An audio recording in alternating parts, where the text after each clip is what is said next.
Hello, I hope you had a beautiful Easter. Christ has risen.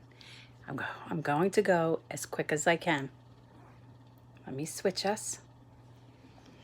Let me get my glasses on. Okay, so as you can see, this is all the green, and we are in the color green, the 5th biblical period, conquests and judges. Okay, and here on the timeline, you can see, if you look on the whole timeline, you can see we're almost halfway there. Well, almost. Okay, so over here, the timeline, you can see at this point is Conquest and Judges 1406 BC to 1050 BC. And the color green was chosen because of the green hills of Canaan, which we know as Israel. Okay, the narrative books of the 5th period, there are 3: Joshua, Judges, and a little bit of Samuel, 1 through 8, like a couple of pages. It's all combined about the same amount of pages as the previous periods, although it seemed like more. Remember, Jeff Caven's goal is to make a consistent narrative, to make the entire Bible connect and sort of a golden thread, one long story, sort of with episodes. So the supplemental books is Ruth in this case, which we won't be reading until after we finish the 30 days. And then you can see God's family plan. There are no covenants. And finally, Canaan, we know as Israel. They're in it. They're going into it in this period. And these are the people we're going to hear a little bit about those in Judges. But, okay. And here are the key events that took place in this period. And I just want to say the key events and the covenants in Jeff Caven's Bible timeline are the best because he simplifies everything. If you're just trying to memorize, then later on you can go back in and fill in the flesh when you're ready to read the Bible. It's sort of a give yourself a foundation to start with. So if you can't afford his whole program, get the $60 Bible. And if you can't afford that, just get the folded timeline on Amazon for $5+ shipping. Because people know, as you're trying to learn something new, something huge, you look at the big picture and then you zoom in once you have the foundation of the big picture. That's the way Jeff Caven's program works for you. Okay, so the summary. The Israelites finally enter the promised land with Joshua. Let me take this pen out. Hold on. With Joshua leading them, and no longer Moses, as we know, which is interesting because the name Jesus is the Greek form of Hebrew Joshua, who becomes the new leader. This is where the Jeff Caven's narrative starts. It's about 5 pages, and first, okay, this is where Jeff Cavens pairs the crossing of the Red Sea to leave Egypt and the crossing of the Jordan to enter the Promised Land. And now, okay, and now, but now they're in communion with the Lord. That's the difference. The children of Exodus generation are circumcised, and the people keep Passover to a renewal of the covenant. Okay. Then top here. Okay, so that's all about that. And then now or in the book of Judges in this biblical period. So I want to show you well, it's like what I showed you in the book of Numbers. Jeff Caven summarizes the major judges of the ancient Israel. And Caven also notes by the end of this book, the judges, there's a complete disorder, sin, and lawlessness that have taken over after we finish the book of Judges, which in this video we won't be. We're just doing the book of Joshua, half of it. Okay. And then, let's see, where is our next? And then Cavens also notes that the book of Ruth, which is a supplemental book to this biblical period, which we're not reading, that Ruth through marriage joins Israel and ends up becoming a great-grandmother to the King David. This sets the stage for the rise of the kingdom that will reach beyond the borders of Israel. Jeff Cavens also notes, let's see, so yeah, that's the grandmother of King David. Jeff Cavens also notes there's no partiality. Just because God chose Israel uniquely does not mean he has rejected the rest of humanity or that we are hopeless or left out. But I personally think that those covenants include more and more people, and then Jesus, they include everybody who is faithful. And I think basically that's what he's saying. Okay, still, because of God's illustration of love for those like Rahab and Ruth, both Gentiles, Rahab being the prostitute that comes out in this book, and God's kindness toward others that are listed here, it's sort of a prefiguration of the New Testament. And he actually cites, he actually cites here the book of Acts. God shows no partiality. So that's encouraging. Okay, so to anyone who fears him and does what is right and acceptable to him. So that includes us then. Blessed among women. This was the interesting part of this. Pope Benedict XVI highlights Blessed Mary Virgin and two women that are upcoming in this biblical period, warriors who do their utmost to save Israel. He adds that the visitation, the words, blessed are you among women, Luke, are used to describe Mary, a peaceful young woman who is about to bring the Savior into the world. The real enemy of God's people is the devil. And God promised that the woman would be the devil's perpetual enemy and that her seed would crush his head. By cooperating perfectly with God's plan, Mary participates in the victory of her son, who defeats the Satan once and for all on the cross, and that she is the most blessed among women.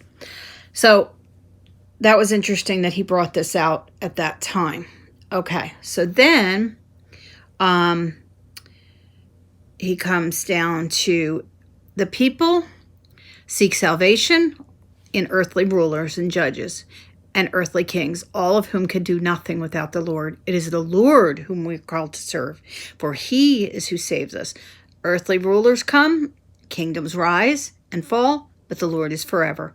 Happy is he whose help is the God of Jacob, whose hope is the Lord his God.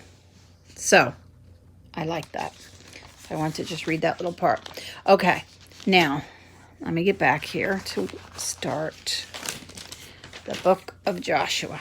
Okay, so, now that I read the summary, I feel prepared to fully understand what's happening in the book of Joshua, and the biblical period of conquest and judges puts everything in perspective.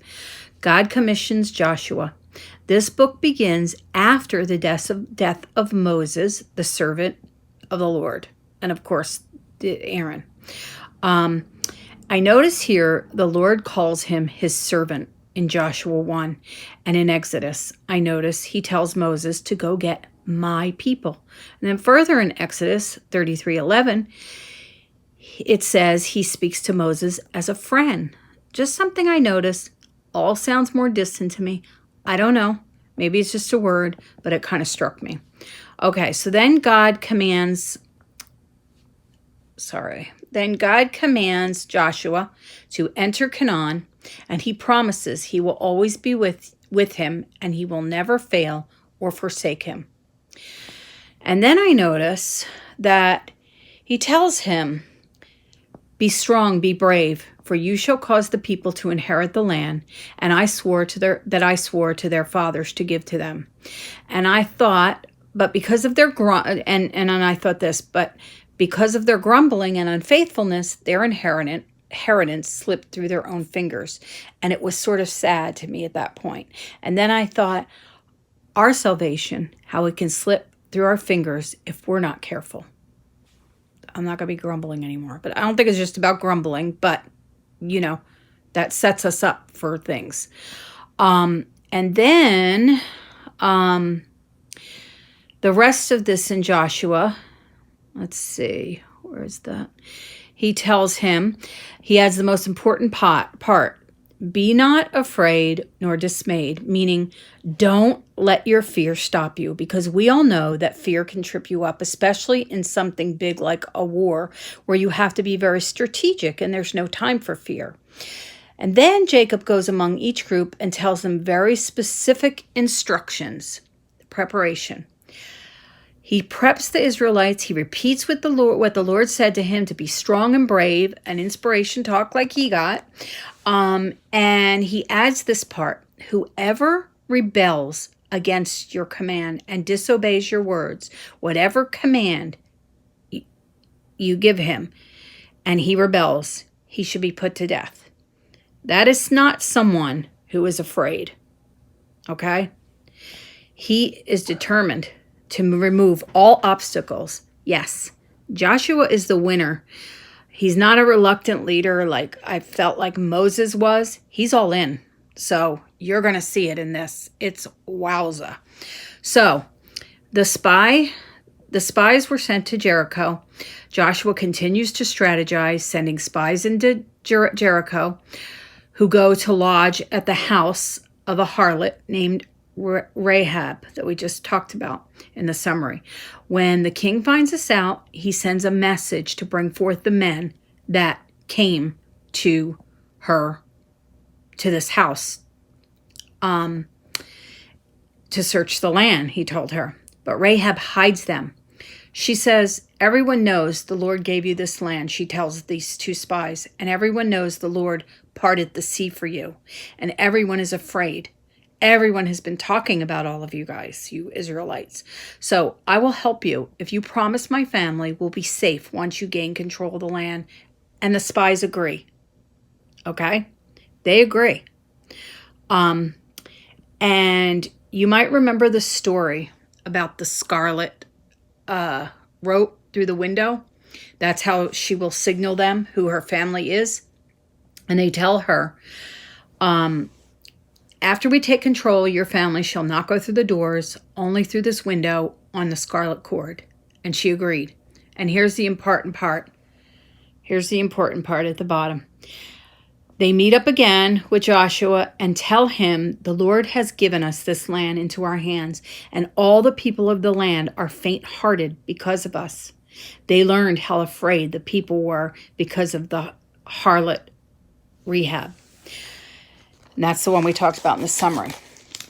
Now, I just want to add, in any battle, fear is the biggest enemy. If you've ever had a time in your life where you needed to be strategic, hopefully you read the book of Joshua prior. Because to me, that's what this book is telling us. You have to be courageous to do everything that they did. Okay, so key event, Israel crosses into the Jordan. So Joshua enters the promised land by crossing the Jordan River, concluding their journey that had begun in Exodus. Once again, God parts the waters, allows the Israelites to walk across on dry land, which Jeff Cavins pairs with the very place in the New Testament that Joshua, quote, Joshua, Jesus, will begin his public ministry, Matthew 3. So, just like the parting of the seas too. Okay, so Joshua 3, Israel crosses the Jordan. So they start with Joshua giving them very specific instruction. He tells the Israelites the sign. Okay, when you see the Ark of the Covenant or of your Lord, our Lord, being carried across by the Levitical priest, then you set out. The Lord is with them. And he continues on with very strategic instructions. So, let's see. he tells them they're going to be bearing the ark and they're going to come before them. And when they come before them, the waters come down. They stood up like a wall, just like the Red Sea. And while the Israel were passing over the dry ground, the priests who are carrying the Ark of the Covenant of the Lord would stay on the dry ground in the midst of the Jordan until all the nation is finished passing through. Okay? Then the 12 stones. Okay, as they're all going across, the Lord wanted him to take 12 from each tribe and put 12 stones and put it on the men's shoulders. Okay?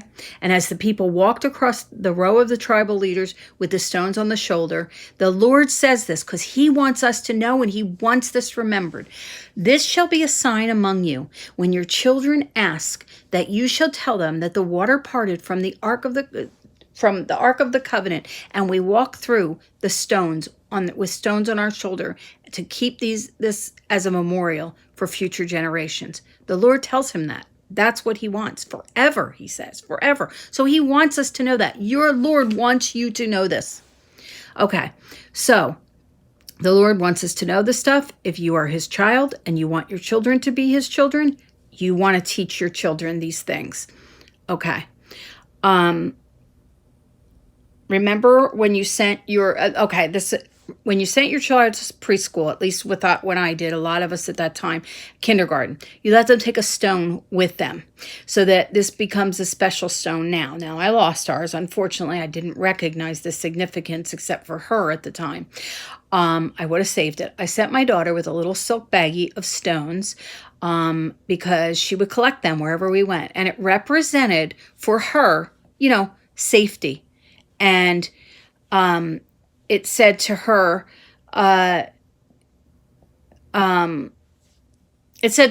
reminding her of home.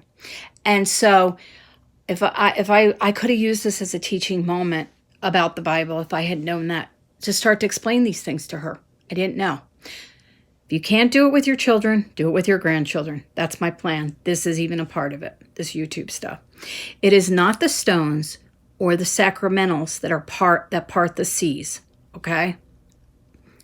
It is the love they represent from the Lord. And when you do his will, he parts the seas and removes the obstacles in your way. Teach your children to be a winner, follow Jesus Christ. That's it. That's the truth. Okay, Joshua 5.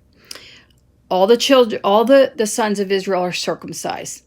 All the men are circumcised as a reminder, a renewal of the covenant with Abraham. Remember, he told him he would give him the land of Canaan, which is now Israel.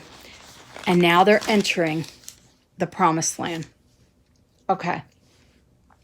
The Passover at Gilgal. They celebrated Passover in the plains of Jericho. And then manna ceases the next day. Remember all that manna falling that fed them? Because now they would forever eat the fruit of the land of Canaan, which we know is Israel. Major here. Okay. Now, we know this is the key event of the fall of Jericho. But first, Joshua looked up, saw a man with a sword in his hand in a vision. He told him he was the commander of the army of the Lord. Joshua fell to his feet. What does the Lord bid of his servant? And the commander said, take off your shoes from your feet, for the place you stand is holy ground. And Joshua did so. And we know now that is the Holy Land. That's why it's still a big deal. Jericho is taken and destroyed. The Israelites conquer the first Canaanite city, which we know as Israel, Jericho, by means of the liturgical procession. They walk around the city. This was per instructions of the Lord. They walk around the city for 7 days. And he wanted us to know these things because he wrote it all down in his 1,600-page book. 7 days led by armed men, followed by the priests carrying the Ark of the Covenant and blowing 7 trumpets continually. See? Continually. On the seventh day, they do so 7 times with the trumpet blowing continually, following Joshua, saying, okay, now, this last day, a great shout. They had all been instructed to say, for the Lord has given you the city. Where is it? I thought it was, I underlined it. I guess I didn't.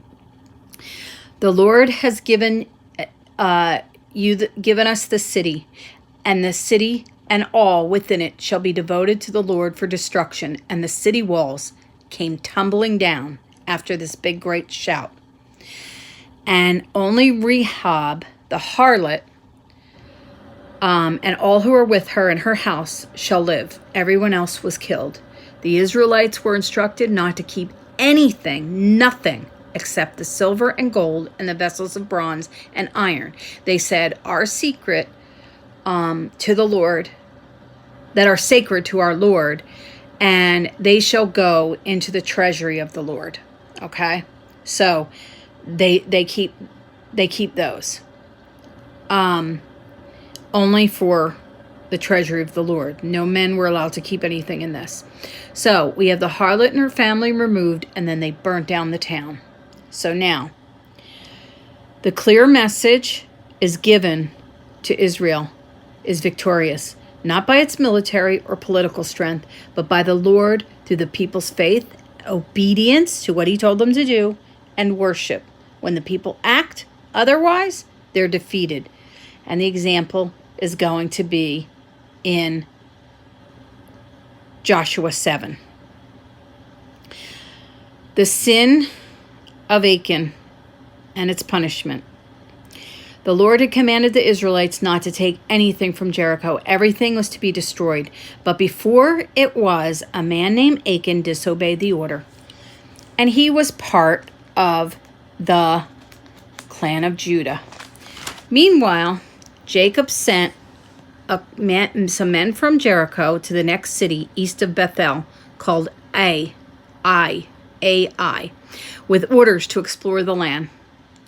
They reported it back to Joshua and said, we only need about 2,000 or 3,000 men. Unfortunately, by the time they were done, 36 men were forced to retreat. But more importantly, they lost their courage. Remember what we talked about fear? Well, when you don't walk with the breastplate of righteousness, you lose your strength and courage. Joshua and the leaders of Israel tear their clothes in grief and throw themselves before the Lord's covenant box. Joshua asked, why did you bring us here to be killed by the Amorites? We should have stayed on the other side of the Jordan. Now everyone, all the Canaanites will hear about it, and they will surround and kill every one of us. Don't you want to protect your honor? The Lord said to Joshua, get up. Why are you lying on the ground? Israel has sinned. They have broken the agreement with me. I ordered them not to keep anything and to condemn to destruction. They stole them. That's why the Israelites cannot stand their enemies and retreat, because they themselves have been condemned to destruction. I will not stay with you any longer lest you destroy the things that you ordered not to take. Get up and purify the people. So, the next morning, Joshua brings Israel forward, and tribe by tribe, clan by clan, and finally the clan of Judah. Achan admitted, I saw the beautiful Babylon cloak, 5 pounds of silver, and a bar of gold, weighing over 1 pound, and I took them. Joshua sent men to get the things from the man, all the belongings of the family. Joshua asked him, why did you bring this trouble on us? The Lord will now bring trouble on you. All the people related to him were all put to death, and they burned his family and their possessions. They put a huge pile of stones on him, and ever after it's called the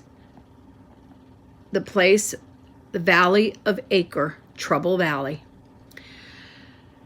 Joshua 8, capture and destruction of Ai. I don't know if, it is a city, because it is a city and they have a king. The Lord told Joshua not to be afraid or dismayed, and he gave him specific instructions. He told him to take 30,000 mighty men, and I will deliver them to your hand. They could take the booty for themselves that time. The Lord told him exactly his strategy: surround the city, take them by surprise with ambush from the rear. So Joshua instructs the men, send a few men in to pretend they're being defeated and run away in the wilderness like the last ones that happened. And the king called everyone and said, let's go pursue them. So then the Lord told Joshua to stretch out the javelin that was in his hand, and I will give it to your hand. I love this language. Okay. And he come from their hiding. The Israelites came from their hiding, and they took the city of Ai. They slaughtered all of them as per the Lord's instructions. All the inhabitants, 12,000. They brought the king of Ai alive, and then they hung him from a tree later. And they cut him down and tossed him at the gate of the city and burned down the city and covered it with stones, which the Bible states still stands there today. I don't know if it still does or if that's just the language, if it does for real, but it makes me curious. Key events that are happening here: the covenant renewal and the Southern campaign. Okay, so now I just want to say that the wording in the Bible can sometimes be confusing. So sometimes what I'll do is I will get my Breakthrough Bible for young Catholics. I'll do what I do. I'll look at the children's books because they usually summarize it very simply. So I keep my Breaking Through Bible, young Catholics, next to me. Because sometimes I'm not familiar. Like, I wasn't familiar with some of these military type, I'm not familiar with some of the military type strategies. So that's what I look up, because some of this can be confusing if you're not someone that understands that stuff. So this simplifies it, and it gave me an overall. They summarize it easier. And so that's just a little tip, because this section was a little confusing, but I always do the check for accuracy, and it's accurate. So I do the Bible side by side, and I go through one at a time, and when I don't understand something, I quick look over there. So whenever it doesn't make sense, I jump over there, get a summary, go back and read it to get it. Now I read every single word, just so you know, to get an overall understanding over there. Then I go back and read the more complicated version, and it makes sense. And sometimes I pick up things that they didn't put in there because they were trying to keep it simple, but I understand it better, so it's easier to pick those things up that stand out to me. Now with the Jeff Cavins programs, it's even more simple. You just get the very minimal basics, so you get an overall understanding, and then you want it. Then when you want, you go back in there and fill in the holes. It's basically what I'm doing now. I'm filling in my holes. I want to know every detail now, and I'm so glad I am, because I'm getting so much from this personally. The other thing I want to say is, first of all, this is just my opinion, so take it with a grain of salt, but I get a sense that God is learning about being human, just like we're tougher on our firstborn child. Each child gets more and more, we get more and more lenient. So this time he let them take the spoils the next time when they finally win. So he wouldn't put them in the position. I don't know if this is why, but I'm assuming. So he wouldn't put them in a position to steal in the hungry. I may be completely misinterpreting that, but I feel like that this may explain why he was such an angry God in the Old Testament. And after Jesus, he fully understands what it's like to be human. Just my opinion. Again, it doesn't mean he doesn't want us following his rules, and I may be completely way off. Okay, so key event. Joshua sacrifices and reads the law at Mount Ebal. In accordance with, is this one? No, here it is, sorry. Joshua sacrifices and reads the law at Ebal. In accordance with Moses' command, Joshua built an altar on the Mount Ebal and offered sacrifices. There he writes upon the stones a copy of the law with Moses and reads aloud the blessings for keeping the covenant and curses for breaking the covenant. Joshua read before all the assembly of Israel all that Moses commanded, and he faithfully follows. Okay, so the key event, Southern Campaign. Joshua takes control of the southern part of the country, and the people are successful because the Lord fought for Israel. Joshua 10:42. Okay, so Joshua 9. Gibeonites. I had to look up the word stratagem. It simply means strategy, how to outwit an opponent. Again, I'm not familiar with military jargon, especially ancient military jargon. Maybe that's another reason why people find the Bible difficult. Okay, so the Israelites' reputation is preceding them. And now all the groups of the Canaanites and Amorites and Perizzites and Hezbollites and all those ites, and Jebusites, they all gathered together to fight Joshua and Israel, the Israelites. But some people do it more without weapons and use deception and manipulation, like the Gibeonites. Locals of Canaan, which we know as Israel, dress up like bums and act like they came from a faraway country to deceive them. They don't know they're going to deceive them. But they act like they came from a faraway land. And they ask, would they make a treaty with them if they could live there nearby? So Joshua agrees, and he puts them to work getting wood and things like that. 3 days after signing the covenant, he finds out that it was a deception. Okay? He summons them, asks them, why did they deceive the Israelites? They said, because we heard that God gave them the land, and they thought they would try to get along so that they could still live there and they wouldn't have to leave. So the congregation was very angry, and they wanted to kill these men, these people. And Joshua explained, we made a promise before God. We made this treaty. So because they made the treaty before God, Joshua made peace with them and told them, fine, but because of your deception, you will remain slaves to Israel forever. And then the story just ends there. I don't know if it comes up again later with these people, but we will find out. Okay, first, I just want to say, to our legalistic culture today, we would say, well, that treaty was built on a fraud, so it's no longer valid because they were deceptive. They dressed up as bums, said they came from somewhere else. Here they were locals. But back then, they made their treaty as a solemn promise, and the name of the Lord, God of Israel. A promise isn't a promise like it was back then today, because our culture is so secular today.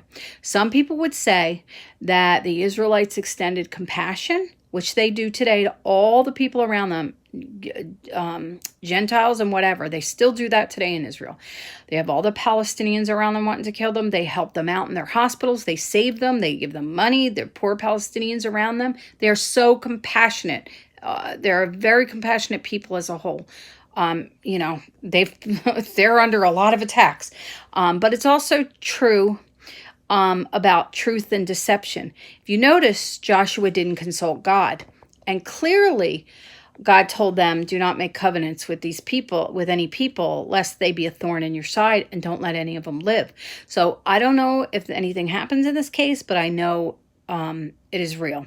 So they sure today, because they sure have a lot of thorns in their side surrounding them. So you might want to look at that but like God gives us free will, and he appears not to be angry about this. Maybe he considered it innocuous, or maybe because Joshua was very generous to make peace with them despite their deception, and Israel still does that today. There are Gentiles that live there. And God does want us to have peace with our neighbors. So that may be why. 10, the sun stood still. Okay, we have to end this. I'm sorry. We'll get to that on the next one.